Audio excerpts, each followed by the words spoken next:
Selamat pagi anak-anak, jumpa kembali dengan Ibu Valen. Pada pagi hari ini Ibu akan kembali mengajar pendidikan agama Katolik dan budi pekerti, yaitu kelas 5A dan 5B. Namun sebelumnya kita membuat tanda salib terlebih dahulu. Atas nama Bapa dan Putra dan Roh Kudus. Amin.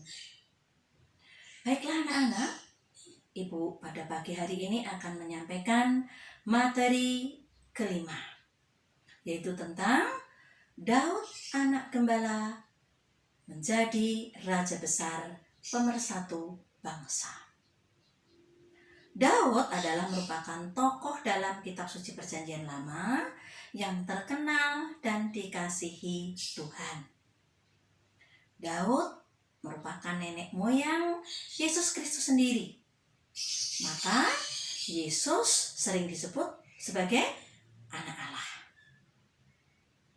Daud merupakan anak bungsu dari 8 bersaudara.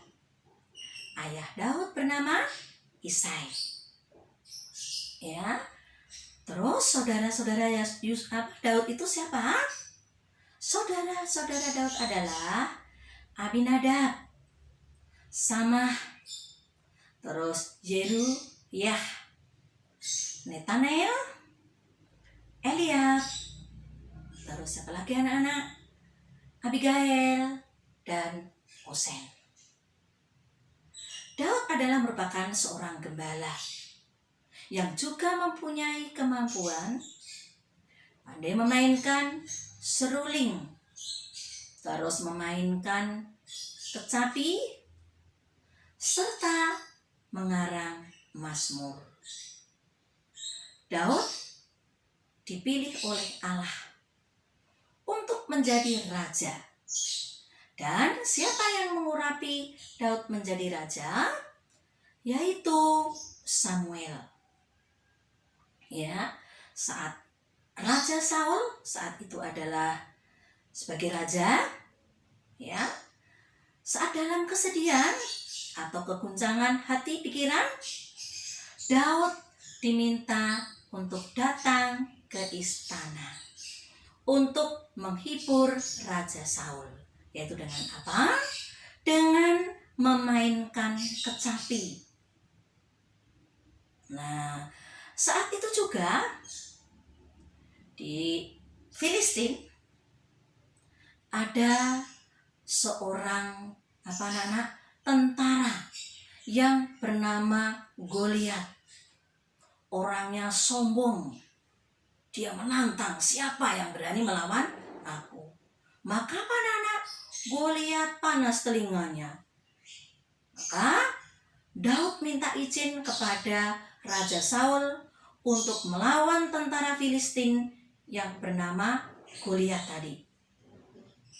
Daud maju melawan Goliat dengan membawa ketapel dan 5 batu kecil-kecil.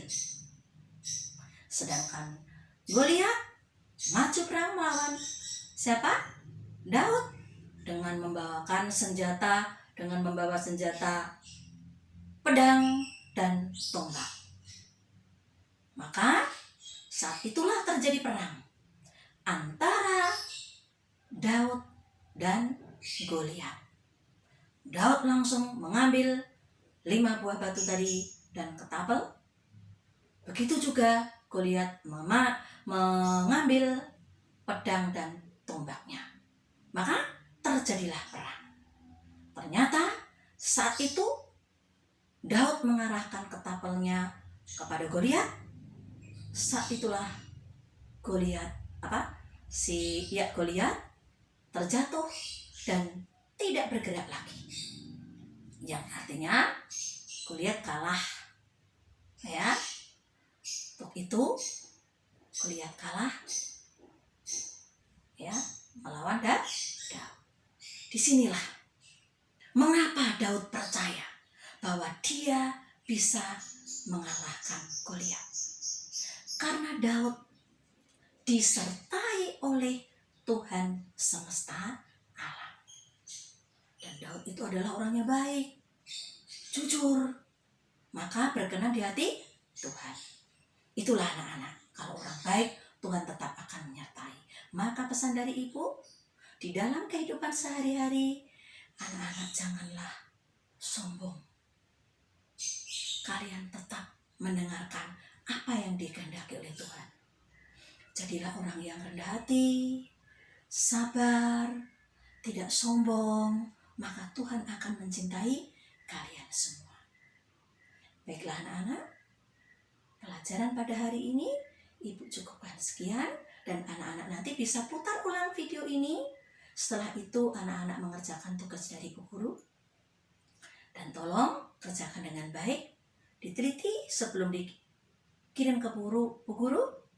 Tolong teliti dulu supaya hasilnya memuaskan. Untuk itu kita tutup pelajaran pada pagi hari ini dengan membuat tanda salib. Atas nama Bapa dan Putra dan Roh Kudus. Amin. Selamat pagi anak-anak. Salam sehat.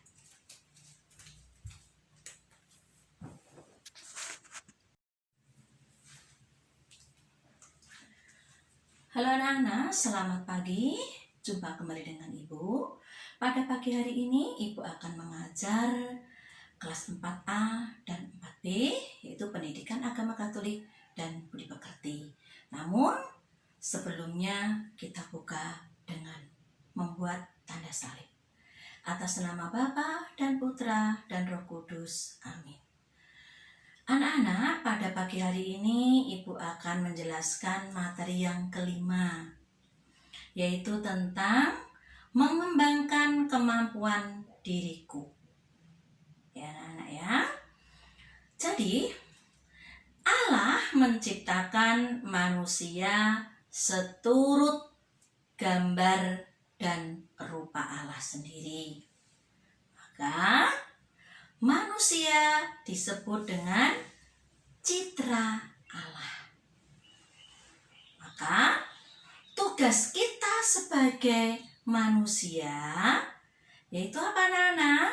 Mengembangkan kemampuan yang telah diberikan oleh Tuhan. Anak-anak bisa sekarang membuka kitab suci ya. Injil Matius pasal 25 ayat 14 sampai 30. Di dalam bacaan kitab suci tadi ya, Allah menganugerahkan talenta. Talenta bisa juga disebut dengan bakat atau kemampuan. Bahkan Tuhan Allah tidak hanya memberikan bakat dan kemampuan anak-anak, tetapi Tuhan juga memberikan kecerdasan, kepandaian kepada kita manusia. Nah, maka tugas kita adalah apa anak-anak? Mengembangkan. Agar apa? Agar berguna bagi diri kita sendiri, bagi sesama manusia, dan terlebih bagi Tuhan. Nah, dalam cerita di dalam kitab suci, nanti kalian baca ya, diceritakan ada seorang tuan yang akan pergi ke luar negeri. Maka tuannya tadi memanggil hamba-hambanya, yang mana akan diberikan tugas dan tanggung jawab selama tuannya tidak ada di tempat. Nah, dari beberapa hambanya tadi diberi tugas masing-masing. Ada hamba yang pertama diberi 5 talenta. Hamba yang kedua diberi 2 talenta. Dan hamba yang ketiga diberikannya 1 talenta. Mengapa kok berbeda-beda anak-anak? Tuhan Allah itu memberikan talenta sesuai dengan kesanggupannya masing-masing. Ya, dengan diberikannya talenta tadi, masing-masing harus mau mengembangkannya. Nah, sesudah tuannya pulang, hamba-hamba tadi memberikan apa, anak-anak? Memberikan laporan akan pekerjaannya. Hamba yang pertama melaporkan, yang telah diberi 5 talenta menjadi 2 kali lipat. Yang diberi 2 talenta, hamba yang diberi 2 talenta tadi menjadi 2 kali lipat. Sedangkan hamba yang ketiga, apa anak-anak? Membiarkan, tidak mengembangkan, bahkan malah ditanam ke dalam tanah. Nah, tidak mengembangkannya anak-anak. Maka dalam laporannya tadi, tuannya tadi senang sekali, bangga, bahagia, memuji kepada hamba yang pertama dan kedua, karena telah setia dalam perkara kecil, maka akan diberikan tanggung jawab yang lebih besar. Sedangkan hamba yang menerima 1 talenta tadi, hamba yang ketiga, itu dicampakkan ke dalam kegelapan karena tidak mau menjalankan tugasnya dengan baik. Nah, itulah anak-anak ya. Jadi kadangkala itu ada manusia ya anak-anak ya, yang merasa dirinya kecil, tidak punya kemampuan. Ya seperti hamba yang ketiga tadi, hanya punya rasa takut, tidak berani, tidak pengen maju. Sehingga apa? Sehingga tidak berhasil. Nah ya, sehingga juga tidak berkembang. Maka anak-anak, marilah sebagai anak-anak Tuhan yang baik, kita harus berani mengembangkan kemampuan bakat yang telah kita miliki. Itu sebagai apa? Sebagai bentuk rasa syukur kepada Tuhan. Ya, sehingga kita semua bisa meraih cita-cita kita dengan baik. Jadi kita harus berani. Harus berani mengembangkan talenta dan kemampuan kita. Kalau kita punya kemampuan menari, berlatihlah menari terus-menerus. Kalau kita punya kemampuan menyanyi, juga kita harus berani berlatih. Atau kemampuan olahraga. Nah, itu semua tentunya anak-anak tidak bisa mengembangkan dengan sendiri. Kalau di rumah ya dibantu mama dan papa, orang tua. Di sekolah tentunya bapak dan ibu guru. Bahkan ada juga anak-anak karena kemampuannya tadi pengen berkembang dengan baik, dengan datang ke guru les. Itu baik anak-anak. Jadi jangan kita membiarkan, jangan kita menyia-nyiakan apa yang telah diberikan oleh Tuhan. Baiklah anak-anak, materi pelajaran pada pagi hari ini Ibu cukupkan sekian. Anak-anak tolong belajar. Nanti ada tugas dari Bu Guru, kerjakan dengan baik. Ya anak-anak ya. Marilah kita tutup pelajaran hari ini, kita tutup dengan membuat tanda salib. Atas nama Bapa dan Putra dan Roh Kudus. Amin. Selamat siang anak-anak. Tuhan Yesus memberkati.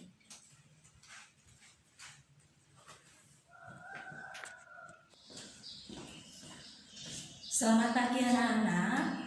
Pada pagi hari ini, Ibu akan mengajar kelas 6A dan 6B, yaitu pendidikan agama Katolik dan budi pekerti. Namun anak-anak ya, sebelum dimulai, kita buka dengan membuat tanda salib. Mari kita ambil sikap atas nama Bapa dan Putra dan Roh Kudus. Amin. Baiklah anak-anak sudah siapkan kitab sucinya? Ya, nanti anak-anak bisa dibuka, yaitu pada pagi hari ini Ibu akan menjelaskan materi tentang Nabi Elia. Nabi Elia di Gunung Kalvari, diambil dari kitab 1 Raja-Raja pasal 18 ayat 19 sampai 40. Sudah dibuka ya anak-anak ya. Nah, Ibu akan langsung menjelaskan bahwa Nabi Elia adalah seorang utusan Tuhan yang mewartakan kebenaran dan mengajak orang untuk bertobat, yang artinya kembali kepada Allah. Nah, Nabi Elia itu datang saat situasi tidak menentu. Yang seperti apa anak-anak yang tidak menentu itu? Itu saat adanya kekerasan kepada manusia. Terus terjadinya penyembahan berhala. Nah, maka Nabi Elia mengajak banyak orang untuk lebih peka, lebih mendengarkan akan kehadiran Tuhan yang sebagai sumber kehidupan dan juru selamat. Orang sekarang itu apa anak-anak? Mudah lupa akan Tuhan, lebih suka dengan hal-hal duniawi, lebih suka misalnya kalau anak-anak lebih suka main game atau hura-hura, jalan-jalan. Di saat belajarnya dikesampingkan. Nah, atau lebih suka makan di restoran atau pokoknya apa saja yang membuat hatinya senang.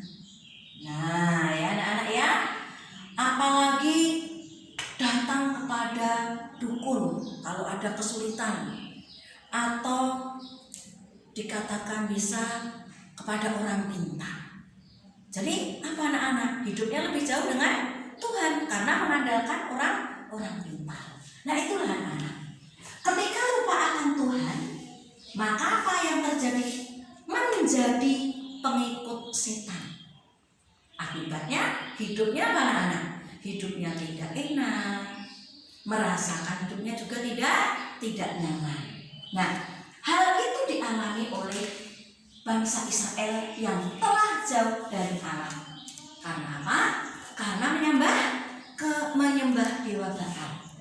Akibatnya Tuhan tidak menurunkan hujan kepada mereka selama 3 tahun. Maka kalau tidak menurunkan hujan, maka mereka tidak bisa mengolah tanah.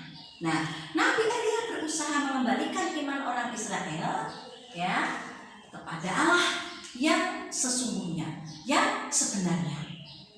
Elia berani menantang Raja Ahab agar mengumpulkan para imam atau dewa Baal di Gunung Karmel. Untuk apa? Untuk membuktikan Allah yang sesungguhnya, supaya mereka percaya. Orang Israel ya mengakui bahwa Allah yang benar dapat diandalkan di dalam hidupnya, yaitu siapa? Yang adalah Yahweh, bukan dewa Baal. Itulah anak-anak sedikit penjelasan dari Ibu. Nanti lebih jelasnya anak-anak bisa baca dari kitab suci atau dari buku paket. Dan nanti ada tugas, anak-anak kerjakan dengan baik. Untuk itu pelajaran dari Ibu hari ini Ibu cukupkan sekian. Dan selamat mengerjakan tugas. Salam sehat untuk kalian semua.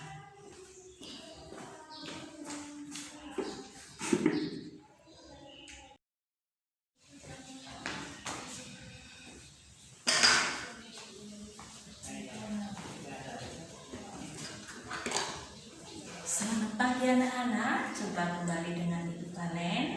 Pada pagi hari ini Ibu akan kembali mengajar pendidikan agama Katolik dan budi pekerti kelas 2A dan 2B. Namun sebelumnya anak-anak, kita buka dengan membuat tanda salam terlebih dahulu. Atas nama Bapa dan Putra dan Roh Kudus. Amin.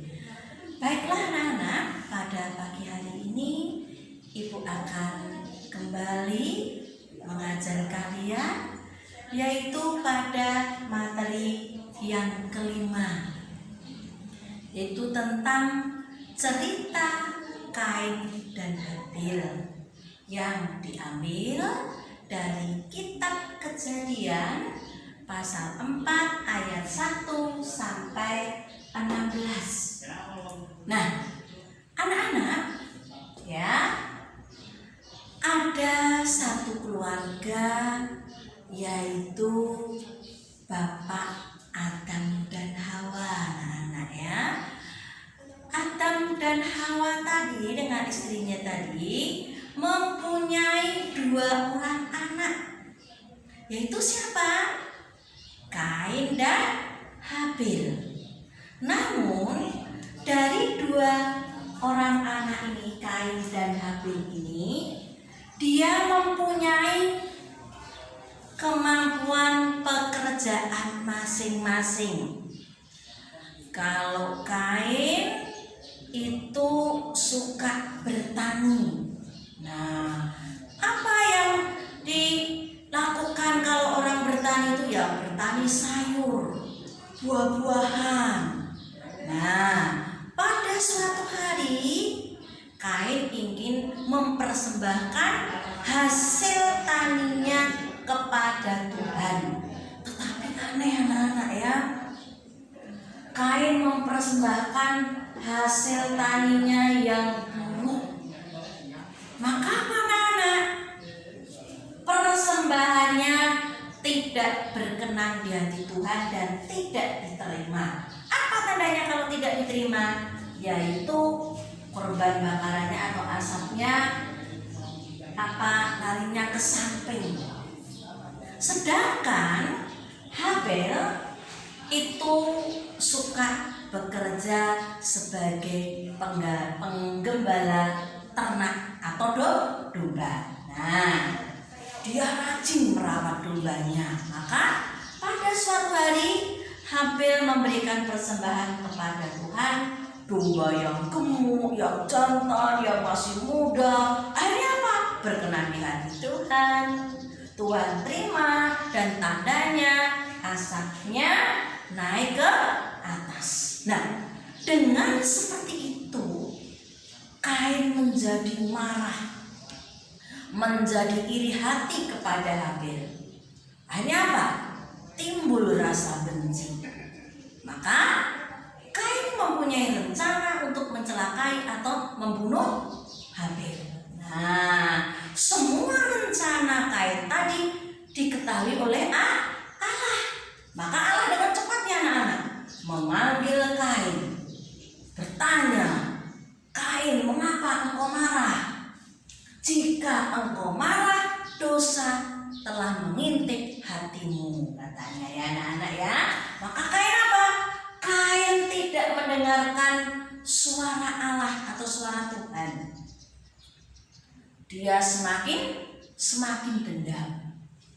Dan pada suatu pagi dia mengajak Habil berjalan-jalan ke ladang yang sepi. Disitulah dia mencelakai dan membunuhnya. Allah tahu apa yang dibuat oleh Kain. Allah menghukum Kain, dijadikan apa? Menjadi pengembara di bumi. Ya. Dan apa anak-anak? Allah memberikan tanda di dahinya Kain supaya orang tidak mencelakai atau membunuh Kain, tetap di dalam perlindungan Tuhan Allah. Ya, tetap melindungi dan mengampuni. Nah, akhirnya apa? Kain pergi dari Taman Eden dan menetap di tanah Nod sebelah timur Eden. Itulah anak-anak. Jadi kita semua di sini bisa mengambil kesimpulan. Kita punya saudara, punya teman.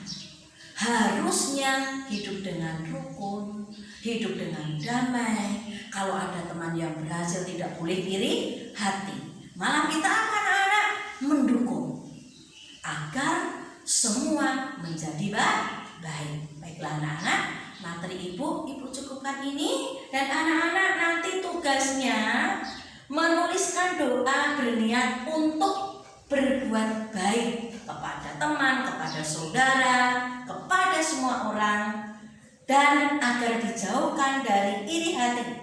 Ya, itu anak-anak kerjakan langsung di buku paket, yaitu pada halaman 64. Itu saja ya anak-anak ya. Nanti bisa dikirim ke ibu. Baiklah anak-anak, pelajaran hari ini ibu cukupkan sekian, dan selamat pagi. Kita tutup dengan berdoa membuat tanda salib. Atas nama Bapa dan Putra dan Roh Kudus. Amin. Salam sehat untuk kita semua. Anak, selamat pagi. Jumpa kembali dengan Ibu Valen. Ibu akan kembali mengajar anak-anak kelas 1A dan 1B. Namun sebelumnya kita buka dengan berdoa dulu ya anak-anak ya. Atas nama Bapa dan Putra dan Roh Kudus. Amin. Baik anak-anak, Ibu akan kembali mengajar pendidikan agama Katolik dan budi pekerti. Ibu akan menyampaikan yaitu pada materi ke-7 tentang rumahku.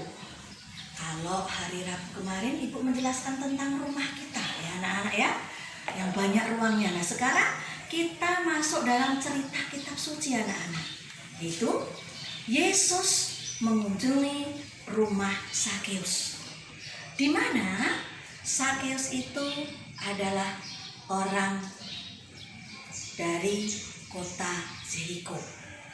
Sakeus itu orangnya pendek anak-anak, ya, pendek, gendut.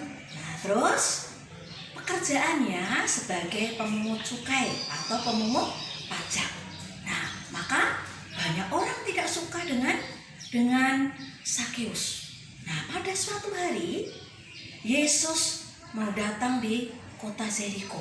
Banyak orang yang ingin melihatnya, termasuk Sakeus. Namun Sakeus tidak bisa melihat. Maka karena badannya pendek tadi anak-anak, maka Sakeus berusaha untuk naik pohon ara. Dan saat itu Yesus melihat. Yesus berkata, "Sakeus, turunlah. Aku akan tinggal di rumahmu." Wow, Sakeus sangat bahagia, sukacita anak-anak. Dan saat itu juga Sakeus berkata kepada Yesus bahwa Sakeus akan memberikan setengah dari hartanya kepada orang miskin. Maka Sakeus saat itu juga bertobat anak-anak. Dan Yesus berkata bahwa hari ini terjadi keselamatan. Nah, itulah anak-anak ya, sedikit cerita dari Bu Guru tentang Yesus mengunjungi rumah Sakeus. Kita juga bahagia anak-anak kalau kita bertemu dengan Yesus. Kita juga bisa dikunjungi Yesus saat kita berdoa atau rajin berdoa memuji nama Tuhan. Baiklah anak-anak, materi Ibu cukupkan ini, dan nanti ada tugas dari Ibu Guru, tolong nanti kerjakan dengan baik. Itulah anak-anak materi dari Ibu. Selamat pagi, dan kita tutup dengan membuat tanda salib kembali. Atas nama Bapa dan Putra dan Roh Kudus. Amin.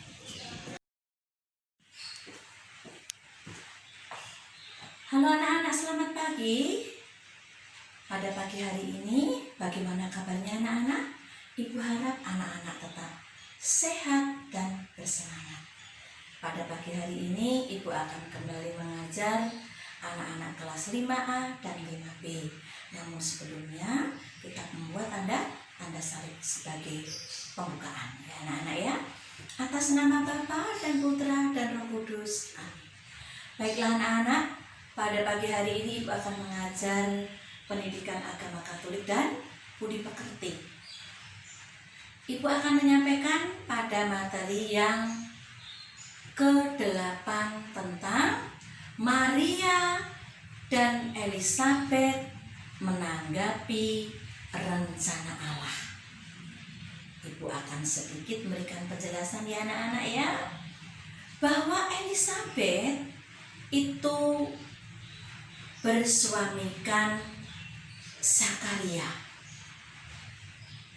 Mereka telah membangun rumah tangga lama, tetapi belum dikaruniai seorang anak. Bahkan banyak orang mengatakan bahwa Elizabeth itu mandul. Namun dia tidak putus asa. Dia tetap bertumbuh dan berdoa memohon kepada Tuhan agar dikaruniai seorang anak. Karena Elizabeth perlu anak-anak ketahui, Elizabeth adalah perempuan yang taat, yang rendah hati, yang sungguh beriman. Maka dia suatu hari mengandung. Namun apa? Di saat Elizabeth mengandung, Zakaria malah apa anak-anak? Tidak percaya.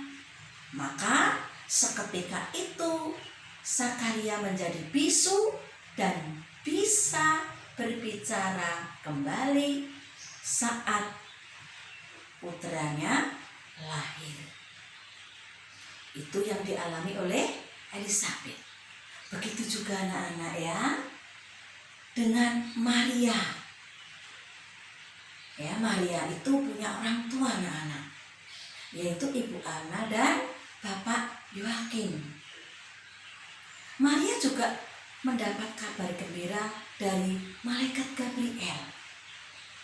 Maria menjawab dengan kabar gembira yang diberikan oleh malaikat Gabriel tadi, mengatakan bahwa Maria juga akan mengandung. Maria menerima dan mengatakan, "Aku ini hamba Tuhan, terjadilah padaku menurut perkataanmu." Anak-anak perlu ketahui, Maria terpilih karena apa? Maria juga wanita yang beriman, yang rendah hati, yang taat. Wanita-wanita itulah yang dipilih oleh Tuhan untuk mengandung Sang Juru Selamat, ya, yang nanti diberi nama Yesus, atau boleh disebut dengan Mesias. Memang anak itu dipersiapkan oleh Tuhan menjadi nabi yang mempersiapkan jalan bagi Tuhan. Maria itu apa anak-anak? Sungguh merasakan keajaiban. Ya, keajaiban Tuhan. Mengandung putra Allah, Sang Penyelamat manusia. Yang selama ini manusia telah banyak atau jatuh ke dalam dosa. Betul anak-anak. Melahirkan Juru Selamat Maria. Nah, sikap iman Maria itulah, dan sikap iman Elizabeth itulah yang menjadikan dia terpilih oleh Tuhan. Karena percaya, karena beriman, karena taat, karena kerendahan hatinya. Nah, bagaimana dengan kita yang masih hidup di dunia ini? Tentunya Ibu harap kita juga di dalam hidup kita harus penuh syukur anak-anak. Harus beriman, harus taat kepada perintahnya. Pasti Tuhan akan memberikan apa yang kita inginkan. Baiklah anak-anak, penjelasan Ibu cukup ini dulu. Nanti ada tugas dari Ibu guru, dan anak-anak bisa kembali membaca di materi 8 di buku paket. Kita tutup anak-anak dengan membuat tanda salib kembali. Atas nama Bapa dan Putra dan Roh Kudus. Amin. Selamat pagi anak-anak. Sampai jumpa kembali.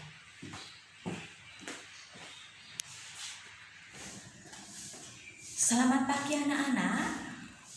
Bagaimana kabarnya? sehat dan bersemangat. Pada pagi hari ini, Ibu akan kembali mengajar kelas 6A dan 6B. Hari ini tanggal 19 Oktober 2020. Namun, anak-anak, sebelum kita belajar agama, kita mulai dengan membuat tanda salib terlebih dahulu. Marilah anak-anak ambil sikap atas nama Bapa dan Putra dan Roh Kudus. Amin. Baiklah anak-anak, kalau hari Senin yang lalu kita belajar tentang Nabi Yesaya. Nah, pada pagi hari ini kita akan belajar agama dengan materi yang ketujuh, yaitu tentang Nabi Amos. Di mana anak-anak, Nabi Amos itu adalah seorang peternak atau juga menyambil sebagai pemungut buah tanah. Nabi Amos juga itu orang yang berasal dari desa atau dari daerah Tekoa, ya, Yerusalem. Nah, dia juga seorang nabi yang sangat sederhana, rendah hati, lembut, ramah. Nah, dan dia menjadi apa anak? Menjadi alat Tuhan untuk melawan ketidakadilan yang tengah terjadi di Israel. Dia diutus Allah mengingatkan bangsa Israel akan ketidakadilan yang terjadi pada zaman kemakmuran. Dikatakan makmur, tetapi terjadi penindasan. Nah, dia juga menyampaikan bahwa bangsa Israel adalah satu-satunya jalan untuk membebaskan dari hukuman Tuhan, yaitu dengan cara apa anak-anak? Untuk membebaskan hukuman Tuhan, yaitu dengan cara bertobat. Nah, karena apa? Situasi zaman itu, di zaman kemakmuran itu, rakyat miskin sungguh tertindas oleh perbuatan orang-orang yang lebih kaya. Nah, bagaimana situasi saat itu anak-anak? Situasi yang dialami masyarakat Israel adalah kekayaan yang dikuasai oleh sekelompok orang yang serakah. Jadi ada sekelompok orang itu yang serakah anak-anak, ya, tidak mengerti akan kepentingan atau yang diperlukan oleh masyarakat kecil. Jadi untuk kepentingan diri sendiri, ya. Orang yang berkuasa saat itu adalah orang yang kaya, orang yang punya kekuasaan tinggi. Jadi dia kuasai. Maka dengan cara apa? Dengan cara tidak baik anak-anak, dengan cara menipu, dengan cara memeras orang-orang kecil yang tidak berdaya. Nah, bahkan mereka orang kaya, orang yang berkuasa tadi juga anak-anak mengadakan upacara keagamaan yang meriah, di mana itu merupakan apa? Alasan untuk menutupi kejahatan para penindas atau mereka yang mereka perbuat. Nah, ibadat itu dilakukan dengan meriah. Tetapi apa anak-anak? Itu dilakukan dengan penuh kepalsuan. Maka apa? Tuhan Allah tidak menyukai mereka. Nah, karena apa? Keserakahan itu akan menyengsarakan rakyat kecil. Ya, keserakahan itu karena dilakukan oleh orang-orang saat itu yang menguasai atau orang kaya. Jadi, apa sih keserakahan itu? Keserakahan adalah pangkal dari kemiskinan yang terjadi di dalam masyarakat. Di zaman sekarang juga masih ada anak-anak. Kita temui orang-orang yang serakah tanpa memperdulikan orang lain. Nah, orang-orang seperti itu adalah orang-orang yang kurang beriman. Maka kita sebagai umat manusia yang tahu beriman, percaya, punya Yesus, punya Tuhan, kita harus menjauhkan dari perbuatan serakah. Baiklah anak-anak, materi ibu hari ini ibu cukupkan sekian. Nanti anak-anak bisa membaca kembali di buku paket atau di buku LKS yang lebih lengkap. Dan nanti tidak ada tugas dari materi ini, tetapi anak-anak mengirim tugas dari materi yang lalu, materi 6 tentang Nabi Yesaya. Nanti akan Bu Guru WA-kan. Baiklah anak-anak, ibu cukupkan sekian dan kita tutup dengan membuat tanda salib. Atas nama Bapa dan Putra dan Roh Kudus. Amin. Selamat pagi anak-anak. Salam sehat untuk kita semua.